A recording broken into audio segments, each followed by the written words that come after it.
ભેદભરમ. લેખક હરકિશન મહેતા. ચેપ્ટર 3. માણસને પહેલાં જિજ્ઞાસા જાગે, પછી જિજ્ઞાસાને ઘૂંટવા લાગે ત્યારે એની જિજ્ઞાસા ગેલછામાં પલટાઈ જાય. મોટર અકસ્માતમાં મૃત્યુ પામેલી સુરેખા દિવાનનું પ્રેત વિવેક સંન્યાસીની ગેલછા બની ગયું. ભૂત પ્રેતમાં નહીં માનનારો વિવેક સુરેખા દિવાનના પ્રેતની બીજી મુલાકાત માટે બાવરો બની ગયો. સિટ્રોન કાર ખરીદી લેવાનું નક્કી કરીને મંગળવારે બપોરે મનોજના મોટર ગેરેજથી એ ઓફિસે તો ગયો, પણ કામમાં તેનું ચિત્ત ચોંટ્યું ન હતું. ગમે તેમ સાંજ પાડી દીધા પછી એ મધરાતની રાહ જોતો કારમાં ઘૂમતો રહ્યો. કોઈને મળવાનું કે ઓળખીતા સાથે વાતચીત કરવાનું એ ટાળતો હોય તેમ એણે એકલા જ રખડ્યા કર્યું. પોતાની બેચેની બીજું કોઈ કળી જાય એવું થવા દેવું ન હતું. ભૂલે ચૂકે કોઈને આ રહસ્યમય ઘટના કહી દેવી ન હતી. મૂલ્યવાન ખજાનો હાથ કરવાનો હોય તેમ આ ભેદ પોતે એકલો જ પામી લેવા માંગતો હતો. હંમેશા સમયની તાણ રહેતી હોય એવા માણસને ક્યારેક વખત કેમ વિતાવવો એની તાણ મગજ પર વર્તાય જ છે. રખડી રખડીને માંડ રાતના 9 વગાડ્યા પછી વિવેક કંટાળીને થિયેટરમાં છેલ્લો શો જોવા બેસી ગયો હતો. વિદેશી ફિલ્મ રસ પડે એવી હતી. તેની હિરોઈનને જોતા લીઝા યાદ આવી જતી હતી. છતાં વિવેક વચ્ચે વચ્ચે વિચારમાં અટવાઈને ફિલ્મના દ્રશ્યોથી અલિપ્ત બની જતો. શો પૂરો થયો ત્યારે પૂરા 12 પણ વાગ્યા ન હતા.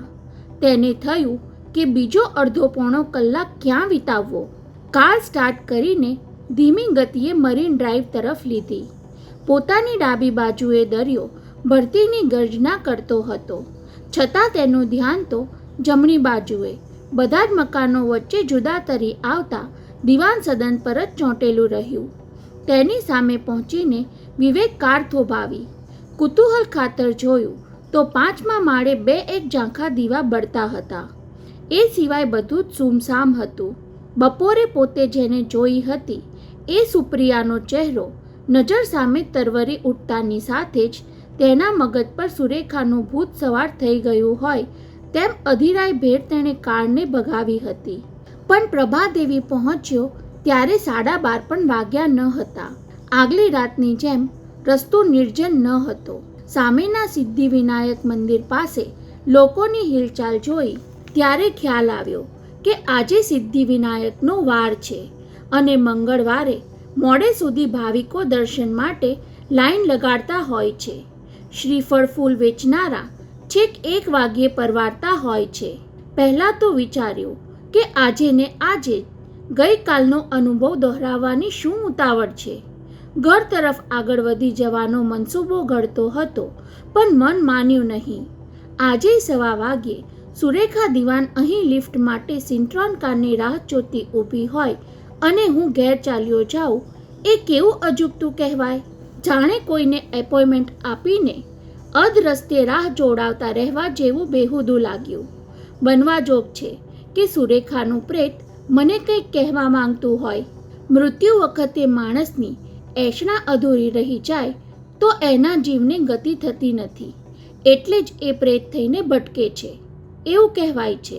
અને આ સુરેખાનું મૃત્યુ તો મોટર અકસ્માતમાં સાવ અણધાર્યું થયું. જરૂર એ સિવાય એના આત્માનો પ્રેત યોનિમાંથી છુટકારો પણ નહીં થાય. ગઈકાલ સુધી ભૂત પ્રેતની વાતને હસી કાઢનારા વિવેકને ગેલછાએ એટલી હદે બહેકાવી દીધો હતો કે 1:15 વાગ્યા સુધી રાહ જોવાની જીદે છોડી શક્યો ન હતો.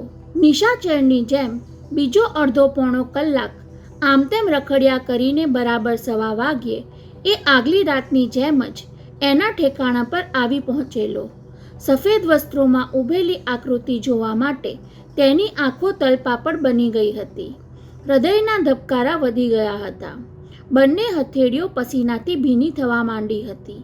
પણ બત્તીના થાંભલા નીચે ફૂટપાથ પર કોઈ ઊભું ન હતું. કારને પાર્ક કરેલી રાખીને ધડકતા હૃદયે તેણે રાહ જોયા કરી હતી.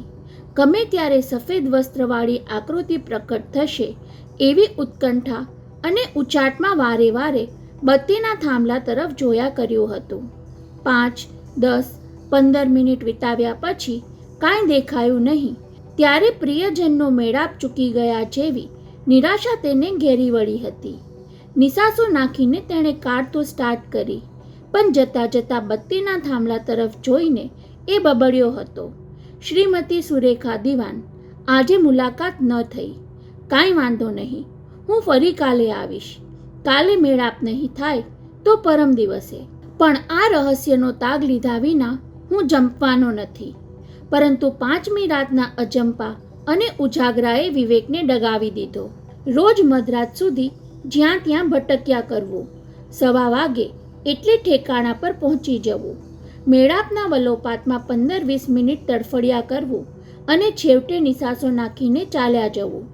ઘેર મોડા પહોંચવા માટે રોજ માને બહાના બતાવ્યા કરવાના. બાકીની રાત અડધા જાગતા અડધા ઊંઘતા વિતાવી દેવાની અને સવાર થાય એટલે ફરી રાત પડવાની રાહ જોયા કરવાની. તંગ આવી ગયો વિવેક. તેણે પોતાની જાત પર રોષ ઠાલવ્યો. શું કામ આવા વાહિયાત વહેમમાં અટવાયો? શું કામ આ સિન્ટ્રોન કારના ચક્કરમાં ફસાયો? હું જેને ભેદ માનું છું એ મનનો ભ્રમ પણ હોય. પ્રેત બ્રેત જેવું દુનિયામાં કાંઈ છે જ નહીં.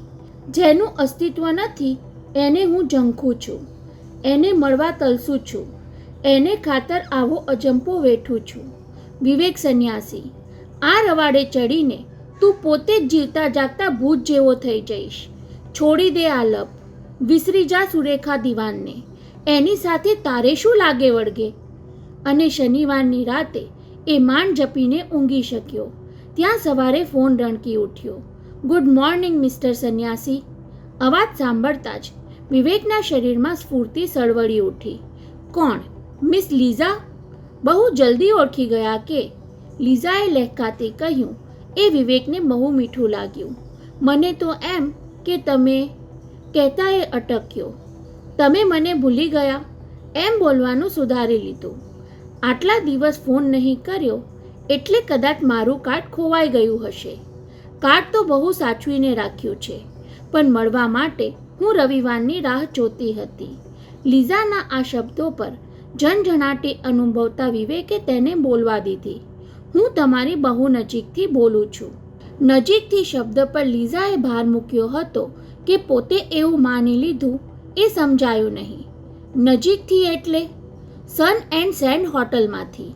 તમે ત્યાં રહો છો? વિવેકની અધીરાઈ ઉછળી પડી. એ તો મારા ઘરની સાવ નજદીક છે. હું અહીં રહેતી નથી, જસ્ટ ફરવા નીકળી હતી, કહીને લીઝાએ ઉમેર્યું. તમને મળવું હતું ને એટલે આ તરફ આવી ચડી. વિવેક પૂછવા જતો હતો. હોટલ પર તમને લેવા આવું? તરત જ તેનો હાથ ગાલ પર ફર્યો. દાઢી વધી ગઈ હતી. એ કદાચ કહે કે આવી પહોંચો તો શેવ કરવા જેટલોય સમય નહીં રહે. મિસ્ટર સંન્યાસી, મને ઘેર આવવાનું કહેતા તમે ઉલઝનમાં પડી ગયા કે? એ એટલું નિખાલસપણે બોલી ગઈ કે વિવેક ખચકાયો. નહીં, એવું નથી. You are most welcome. Thanks. મારા કામસર મળવું છે એટલે મારે તમારી પાસે આવવું જોઈએ. પણ ઇફ યુ ડોન્ટ માઇન્ડ, અહીં હોટલમાં નિરાતે મળાશે? બોલો, આવો છો ને? હમણાં જ આવું છું. વિવેકને ઉતાવળે કહી દીધા પછી ખ્યાલ આવ્યો કે તૈયાર થઈને જવામાં થોડી વાર તો લાગવાની. મિસ લીઝા, તમે અડધો કલાક વેઇટ કરી શકો એમ છો? Take your own time. લીઝાએ ધરપત આપી. હું બહુ નિરાતમાં છું. સ્વિમિંગ પુલ પાસે રાહ જોઉં છું. રિસીવર મુકાઈ ગયા પછી વિવેક 10-15 સેકન્ડ ફોન પાસે સજ્જડ થઈ ગયો. લીઝા સાવ નજીક આવી ગયાના ખ્યાલથી તેનામાં ચેતન ઉભરાઈ આવ્યું. ઝડપથી શેવ કરવામાં ગાલ પર બ્લેડનો એક છરડો પણ થઈ ગયો. નહાતા શું કપડાં પહેરવા એ વિચારી લીધું અને અડધા કલાકને બદલે 25 મિનિટમાં એ સન એન્ડ સેન્ડ હોટલ પર પહોંચી ગયો. રેશમી જબ્બો અને પાયજામો પોતાનો સન્ડે ડ્રેસ હતો. લીઝાને એ જ પોશાક ગમશે એવું એણે ધારી લીધેલું. માતૃભાષા વિદેશી હોવા છતાં એને ગુજરાતી બોલવું ગમે છે, તો પછી આપણો અસલી પોશાક પણ તેને ગમવો જોઈએ. હોટલની પછવાડે સ્વિમિંગ પુલ પર પહોંચીને તેણે લીઝાને શોધવા નજર દોડાવી. હોજની આસપાસ 2-3 આરામ ખુરશી પર ગોરી સ્ત્રીઓ માત્ર નાહવાના કોસ્ચ્યુમ પહેરીને ઉઘાડા શરીરને સૂરજના તાપમાં શેકતી પડી હતી. 5-7 સ્ત્રી પુરુષો હોજમાં તરતા હતા. બીજી બાજુ કેટલાક ટેબલ પર બ્રેકફાસ્ટ લેનારા બેઠા હતા, પણ તેમાં લીઝા ક્યાંય દેખાઈ નહીં. પોતે સમયસર આવ્યો હતો છતાં વિવેક ઉષ્માભર્યા સાથે જાણે તેને ચોંકાવી દીધો. ડોક ફેરવીને જોયું તો લીઝા હોજમાં તરતી તેના તરફ હાથ ઊંચો કરી રહી હતી. તેણે સામો હાથ ઊંચો કર્યો. માછલીની સ્ફૂર્તિથી તરતી તરતી લીઝા હોજના કિનારા તરફ આવવા લાગી. વિવેકના પગ પણ આપોઆપ તેના તરફ સરકતા ગયા. મને થયું કે તમે આવી પહોંચો ત્યાં સુધીમાં થોડી ફ્રેશ થઈ જાઉં, કહેતી લીઝા સ્વિમિંગ પૂલની લોખંડની સીડી ચડવા લાગી. ત્યારે વિવેકની નજર તેના ગોરા બદન પર સરકવા માંડી. લીઝાએ કમર અને છાતી પર 2 પીસ કોસ્ચ્યુમ પહેર્યું હતું. એ સિવાયની તેની ઉઘાડી કાયા કોઈને પણ 2 ઘડી જોતા જ રહેવા માટે લલચાવે એવી સપ્રમાણ હતી. ભૂખરા વાળ પરથી દળી જતા પાણીના ટીપા, આસમાની ઝાંયવાળી આંખો, ભીંજાવાને કારણે વધુ મોહક લાગતા પાતળા હોઠ, અને તમે મને આ રીતે જોવાનું ધાર્યું નહીં હોય. લીઝાએ થોડી દૂર ખુરશી પરથી ટુવાલ લઈને હસતા હસતા કહ્યું. ત્યારે વિવેક સહેજ છોભીલો પડી ગયો. પોતે એને બહુ બારીકાઈથી અવલોકી લીધાની ચોરી પકડાઈ ગઈ હોય તેમ થોડીવાર આડું જોઈ લીધું. આપણે અહીં જ બેસીએ તો? નજીકના ટેબલ સામે નેતરની ખુરશી ખેંચતા એણે પ્રસ્તાવ મૂક્યો. અમને ગોરી ચામડીવાળાને સૂરજના તાપનું બહુ ગહેલું હોય છે, એટલે વાતો કરતાં કરતાં મારે સનબાથ પણ લેવાઈ જશે. સામે બેઠક લેતા વિવેકથી ફરી એકવાર તેની ગોરી કાયા પર નજર મંડાઈ ગઈ. આમ ઉઘાડા ડીલે એ વાતો કરવા બેસશે એવું તેણે ધાર્યું ન હતું. હવે પોતે નજર પર લગામ રાખવી પડશે. તમને શું ફાવશે, બિયર કે બીજું કાંઈ? લીઝાના સંકેતથી ઓર્ડર લેવા આવેલા વેટરને સૂચના આપતા પહેલાં વિવેકને પૂછ્યું. મને પોતાને બિયર માફક આવે છે, તમને પણ? નહીં, હું કોફી જ પીશ. સાંભળીને લીઝા મલકી. મને હતું જ કે તમે હાર્ડ ડ્રિંક્સ નહીં લેતા હો, કહીને વેટરને સૂચના આપી રવાના કર્યો. વિવેક વિચારમાં પડી ગયો. હું બિયર વિસ્કી લેતો નથી એવું લીઝાએ કેમ માની લીધું હશે? કદાચ મોહિની સિંહાની પાર્ટીમાં એણે મને માત્ર જ્યુસ પીતો જોયો હશે, એના પરથી ખ્યાલ આવી ગયો હશે. એથી વિશેષ મારા વિશે એ કાંઈ જાણતી હોય એમ માની લેવું જરૂરી નથી. પણ એને મારું શું કામ પડ્યું હશે? વિવેકની તાલાવેલી તીવ્ર બની ગઈ હતી અને લીઝા એવી નિરાંતથી બેઠી હતી કે જાણે ગપ્પા મારવા ભેગા થયા હોય. વિવેકે અધીરાઈ સંતાડવા માટે દૂર ઉછળતા દરિયાના મોજા અને નજીક ઝૂલતા નાળિયેરના વૃક્ષનું નિરીક્ષણ કરવા માંડ્યું. લીઝા પોતાને વિના સંકોચે નિહાળી રહી છે એ જાણીને વિવેકનો સંકોચ વધી ગયો. તેને થયું કે જલ્દી વાતચીત શરૂ થાય તો શોક ખંખેરાઈ જાય. વેટર આવીને બિયર તથા કોફી સર્વ કરી ગયો ત્યાં સુધી લીઝાએ બોલવાની શરૂઆત ન કરી. કદાચ એ પણ કાંઈક ગળમથલમાં હશે એમ વિવેકે માન્યું. આટલા ટૂંકા પરિચયમાં કોઈ પર્સનલ વાત પૂછવાનું યોગ્ય તો ન ગણાય મિસ્ટર સંન્યાસી, પણ મારે તમને એવું જ કાંઈક પૂછવું છે. લીઝાએ વિવેક સામે કોફીનો કપ ભરતા શરૂઆત કરી. ત્યારે એ ચમક્યો. મારી પર્સનલ વાત? મિસ લીઝા, એમાં જાણવા જેવું કે છુપાવવા જેવું કાંઈ જ નથી. જાણવા જેવું જરૂરી છે. લીઝાએ બિયરના પેગમાંથી એક ઘૂંટડો ભરી લઈને ઉમેર્યું. તમારી સંન્યાસી અટક. ઓહ! વિવેકના હોઠ સુધી પહોંચેલો કોફીનો કપ ત્યાં જ અટકી ગયો. બહુ ચગાવેલો પતંગ અચાનક કપાઈ ગયો હોય એવો આંચકો તેણે અનુભવ્યો. મારી સંન્યાસી અટકે આ છોકરીમાં કુતૂહલ જગાડ્યું. એટલા ખાતર એણે મને અહીં મળવા બોલાવ્યો. એટલું તો એ ત્યાં પણ મને પૂછી શકી હોત. કડવો ઘૂંટડો ગળે ઉતારવા માટે તેણે કોફીનો કપ હોઠ સુધી લીધો. પોતાની અટક માટે કુતૂહલ તો અનેકને જાગતું રહે છે. આ સવાલનો જવાબ અગાઉ ઘણાને પોતે આપી ચૂક્યો છે. મારી સંન્યાસી અટક તો તમારા પિતાને કારણે પડી. લીઝાએ અડધેથી તેનું વાક્ય પૂરું કરી નાખ્યું ત્યારે એ ચમક્યો. તમને કોણે કહ્યું? મેં મોહિની દેવી પાસેથી એ જાણી લીધું. તો પછી બોલતો વિવેક અટક્યો. તો પછી મારે શું જાણવું છે એમ જ પૂછો છો ને વિવેક?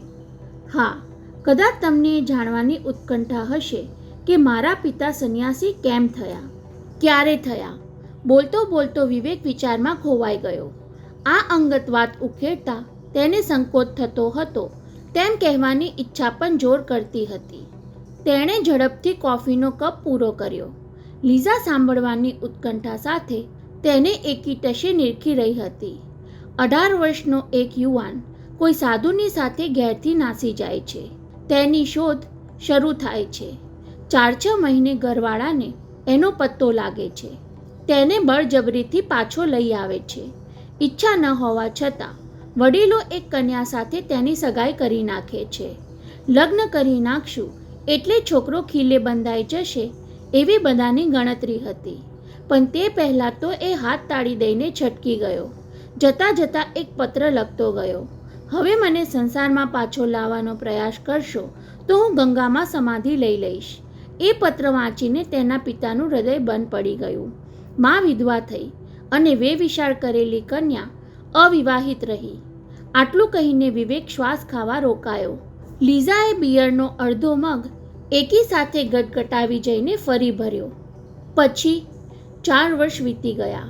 મા એક પુત્રના વિયોગમાં ઝૂરતી રહી. વાગદત્તા કન્યા બીજા કોઈ સાથે ન પરણવાની જીદ પકડીને રાહ જોતી રહી.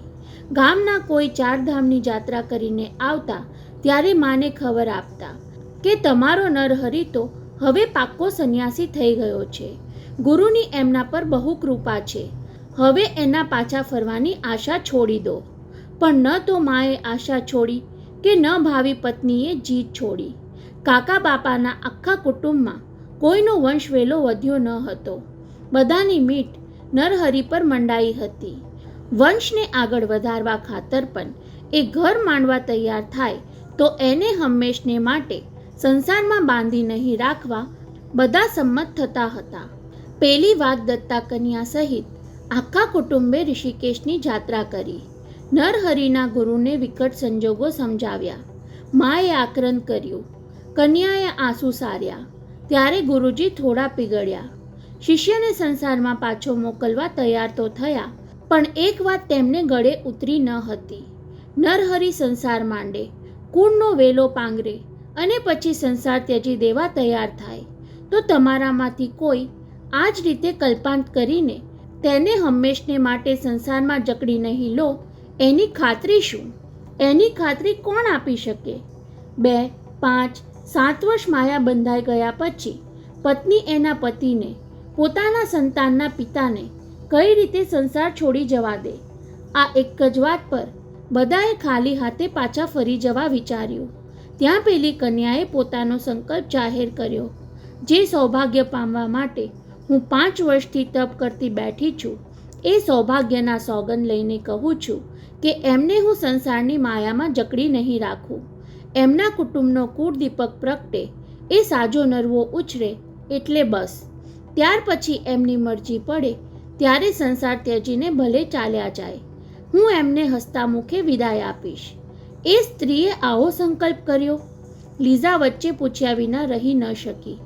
આટલો બધો આત્મવિશ્વાસ એ સ્ત્રીએ એટલે કે મારી માતાએ આ સંકલ્પને સાચો પણ કરી દેખાડ્યો.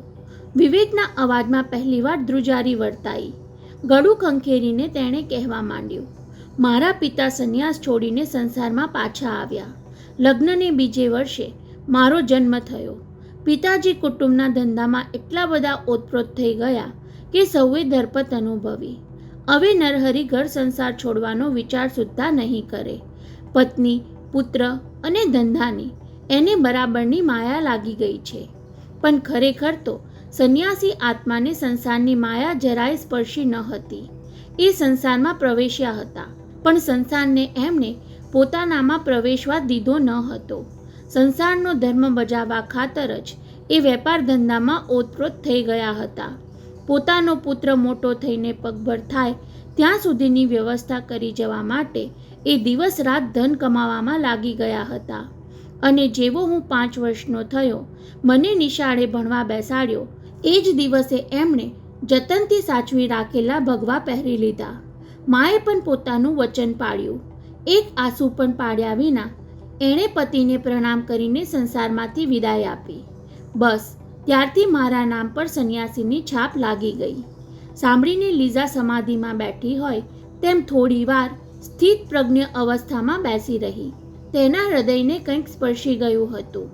એ સ્પર્શમાંથી મુક્ત થવું ન હોય તેમ એ સ્થિર દ્રષ્ટિથી વિવેકને ટાંપી રહી. તેની આંખોમાં સહેજ ભીનાશ છવાતી જોઈને વિવેકે લાગણીની ઝંઝણાટી અનુભવી. આ સ્ત્રી સુંદર જ નહીં, સંવેદનશીલ પણ છે. એકવાર હું તમારી માતાને મળવા માંગુ છું કહીને ઉતાવળે સ્પષ્ટતા પણ કરી નાખી. ના, હું એમને ભૂતકાળની વાત યાદ નહીં કરાવું. તમારા પિતા બાબત કાંઈ જ નહીં પૂછું. મારે તો આવું દ્રઢ મનોબળ ધરાવતી નારીને જોવી છે. તો ચાલો અત્યારે જ. નહીં, જે કામ માટે આપણે મળ્યા છીએ એ તો હજુ બાકી છે કહીને લીઝાએ બિયરનો મગ મોઢે માંડ્યો ત્યારે ફરી વિવેકની તાલાવેલી તીવ્ર બની ઉઠી. એટલે કે મારી સંન્યાસી સરનેમની જિજ્ઞાસા ઉપરાંત પણ તેને મારું કંઈક કામ છે ખરું. વિવેક, પિતા સાથે તમારો કોઈ સંપર્ક ખરો કે નહીં? લીઝાએ ફરી એ જ વાત ઉચ્ચારી ત્યારે વિવેકની તાલાવેલી શમી જવા લાગી. સંસાર સાથેના બધા જ સંબંધો એમણે કાપી નાખ્યા છે. વિવેકે જરાય કટુતા વગર કહ્યું. સ્વામી બ્રહ્માનંદ તરીકે હિમાલયમાં સૌ એમને ઓળખે છે. વરસમાં 2-3 મહિના હિમાલયની નીચે ઉતરી આવે છે. ક્યારેક મુંબઈ પણ આવી ચડે. ત્યારે તમારે મળવાનું થતું હશે. એમના કોઈ ભક્તને ત્યાં ઉતરે છે. મને જાણ થાય એટલે હું દર્શને જાઉં છું. પણ એમની આંખોમાં પિતાનું વાત્સલ્ય નહીં, એક સંન્યાસીની નિર્લેપતા જ જોવા મળે છે. તમારી માતા પણ એમના દર્શન કરવા જતા હશે ને? નહીં. વિવેકના અવાજમાં આછેરી ધ્રુજારી પ્રગટી. બા કહે છે કે બીજા બધા એમને સ્વામીજીના પૂજ્યભાવથી જુએ, પણ હું એમનામાં મારા પોતાના સ્વામીને શોધવા લાગું તો પાપમાં પડાય. બોલતા બોલતા વિવેક એકાએક અટકી ગયો. એક ચિત્તે સાંભળતી લીઝાને ધારદાર દ્રષ્ટિથી જોઈ લેતા એ બોલી ઉઠ્યો. પણ મિસ લીઝા, આ બધું પૂછવાનો તમારો આશય મને સમજાતો નથી. સમજાવું કહીને લીઝા ખામોશ બની ગઈ. તેના કોમળ ચહેરાની રેખા સહેજ તંગ થવા લાગી. આસમાની આંખોમાં દર્દની ઝલક દેખાઈ. વિવેક, હું પણ તમારા પિતાની જેમ સંન્યાસ લેવા માંગુ છું. હે? વિવેક હચમચી ઉઠ્યો. એની આંખોમાં કટાક્ષ ઉપસી આવ્યો. સ્વિમિંગ કોસ્ચ્યુમમાં જેનું યૌવન માંડ માંડ સમાય છે, જેનું સૌંદર્ય હજુ પુષ્પની જેમ ખીલું ખીલું થઈ રહ્યું છે, જેની મોહક આંખોમાં હજુ બિયરનું ઘેન આડોટે છે અને જે મર્સિડીઝ કારના વૈભવમાં મહાલે છે, એને સંન્યાસ લેવો છે? શું કામ? મને હતું જ કે સાંભળીને તમે ડઘાઈ જશો. લીઝાએ તેને સજાગ કરતા કહ્યું. તમારા સિવાય હજુ સુધી કોઈને મેં આની જાણ થવા દીધી નથી. સ્વિટ્ઝરલેન્ડ છોડીને અહીં હંમેશા માટે આવ્યાને 1 વર્ષ થયું. ભારત દેશ જોવાને બહાને હું ઘણું બધું ફરી, તીર્થ સ્થાનોમાં જઈ આવી, સાધુ સંન્યાસીઓના દર્શન કરી આવી, રામકૃષ્ણ પરમહંસ અને વિવેકાનંદજીના જીવન ચરિત્રો વાંચ્યા, સાધુ સંન્યાસીઓ પર લખાયેલું ઘણું બધું સાહિત્ય વાંચી લીધું અને સંકલ્પ કરી લીધો કે સંસાર ત્યજી દેવો. વિવેક હજુય સ્તબ્ધ જ રહ્યો. જે વાત એણે બીજા કોઈને કહી નથી એ કહી દેવા માટે મને જ શું કામ પસંદ કર્યો? લીઝાએ એના મનોભાવ વાંચી લીધા હોય તેમ આગળ ચલાવ્યું. સંન્યાસ ધારણ કરવા માટે હું કોઈ ગુરુની શોધમાં છું.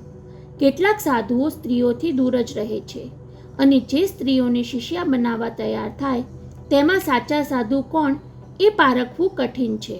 એટલે કે તમે મારા સંન્યાસી પિતાને ગુરુ સ્થાને સ્થાપવા માંગો છો મિસ લીઝા?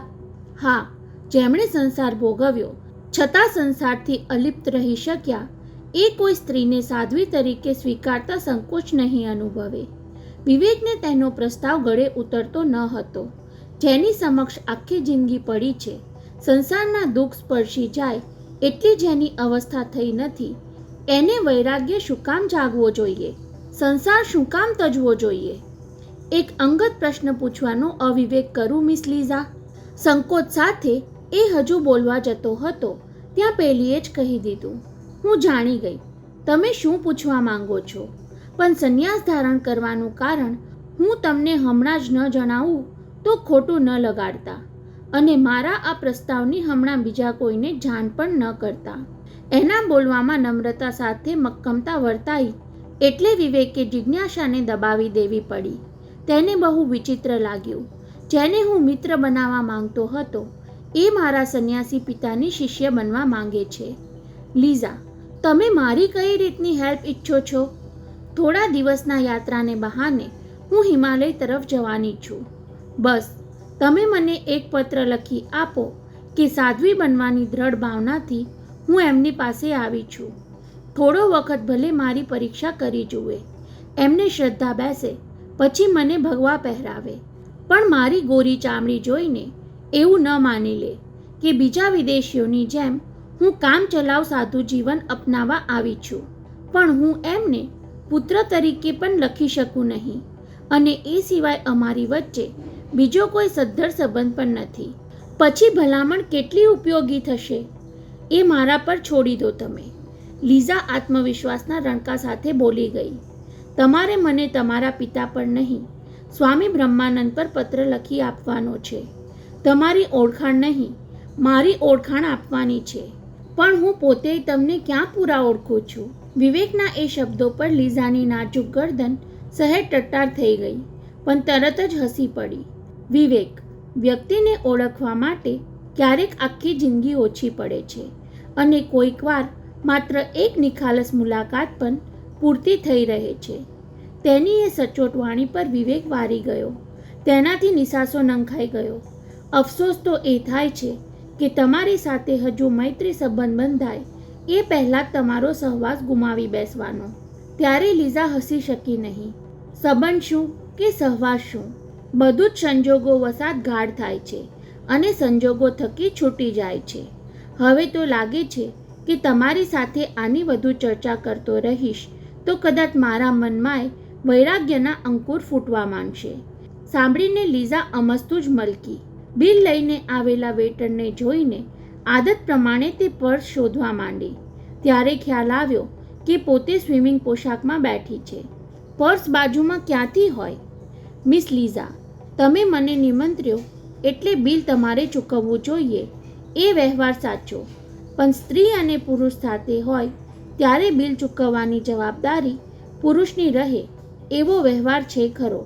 કહેતા વિવેકે રેશમી જબ્બાના ખિસ્સામાંથી 20ની નોટ કાઢીને વેટરને વળગાડી દીધી.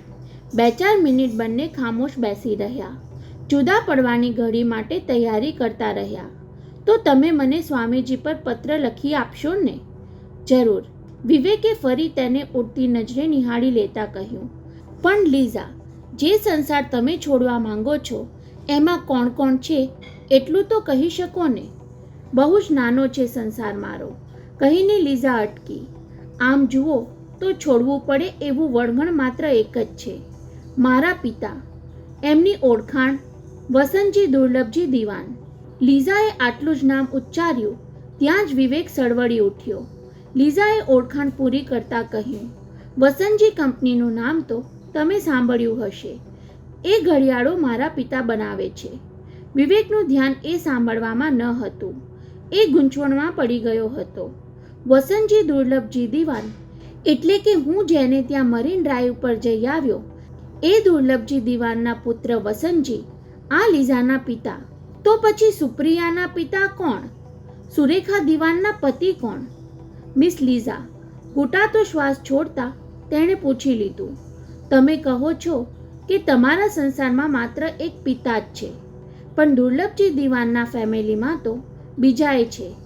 નહીં વિવેક, મારા પિતા એ બધા સંબંધો છોડી ચૂક્યા છે. ત્યારે વિવેક વધુ ગૂંચાયો. હવે સ્પષ્ટ પૂછી લીધા વિના ચાલે તેમ ન હતું. તમારી માતાનું નામ સુરેખા દિવાન તો નહીં જ હોય? ના, મારી માતા સ્વિટ્ઝરલેન્ડની હતી. તો પછી?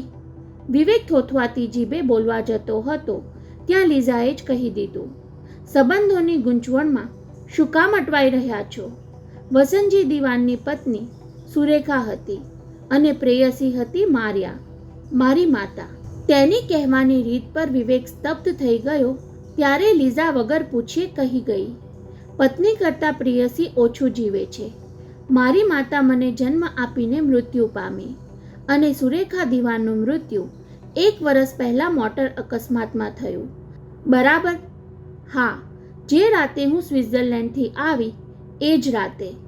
એ તો માનવામાં ન આવે એવો જોગાનું જોગ કહેવાય. હા, એ જોગાનું જોગને લીધે તો મારા પિતા પોતાની પત્નીના ખૂનના આરોપમાંથી ઉગરી ગયા. પણ સુરેખા દિવાનનું ખૂન ક્યાં થયું હતું? મોટર અકસ્માતને ખૂનમાં પણ ફેરવી શકાય ને?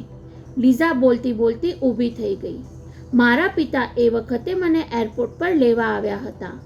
મોટર અકસ્માતના સ્થળથી ઘણા દૂર હતા, એટલે એમના તરફ કોઈ આંગળી ચીંધી શક્યું નહીં અને અકસ્માત માત્ર અકસ્માત જ પુરવાર થયો. વિવેકના હૃદયના ધબકારા વધી ગયા. ફરી તેના મગજ પર સુરેખા દિવાન સવાર થઈ ગઈ. લીઝાએ તેને સજાગ કરીને કહેવું પડ્યું, તો હું પેલો પત્ર લેવા ક્યારે આવું? હે? વિવેકને પત્રનું અનુસંધાન મેળવતા જરાક વાર લાગી. પત્ર? એ તો તમે હિમાલયની યાત્રાએ જતા પહેલાં માંગી લેજો ને. કહેશો ત્યારે લખી આપીશ. થેન્ક્સ કહીને લીઝાએ શેકહેન્ડ માટે ગોરો હાથ લંબાવ્યો. વિવેકે ઉષ્માભેર તેનો નાજુક પંજો દબાવ્યો. તમારા જતા પહેલાં ફરી એકવાર આપણે અહીં મળીશું ને? જરૂર કહીને હસતી લીઝાએ તેની સુવાળી કાયાને સ્વિમિંગ પૂલના પાણીમાં સરકાવી દીધી. વિવેક જોઈ રહ્યો હતો લીઝા દિવાનને, પણ યાદ કરી રહ્યો હતો પેલી સુરેખા દિવાનને.